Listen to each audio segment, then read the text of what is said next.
Developments in the transfer of Victor Osimhen late last night, very early this morning. Kaveh Solikol does not sleep. He just plugs himself in, I think, for a little bit of a recharge, because he said that potentially this could make the move significantly easier and better to do by the end of the day, in that Chelsea and the Napoli star would consider a loan with an obligation to buy.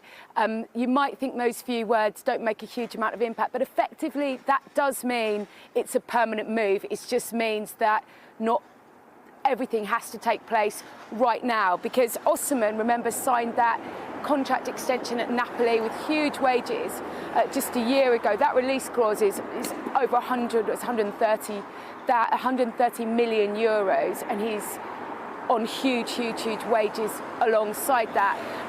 That's the release clause. Chelsea, unsurprisingly, given what they've spent in the window and because they are more streamlined in their finances, didn't want to pay that out. But this obligation to buy at the end of it, it's effectively a move, isn't it? Which is what Osimhen wants himself.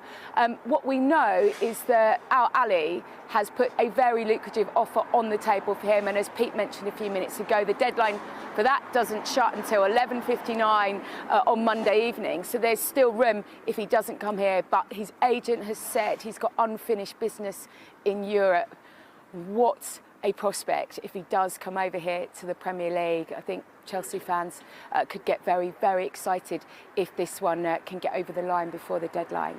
I felt it knocked us, and I felt we didn't react as well as I want to. Against City, you have to accept periods of possession for them. That's what they do, and the chance they might score a goal. So we didn't react well to that. We knew they would play without a real striker, so we had to make sure that space wasn't there. We allowed the space for De Bruyne to get into the game and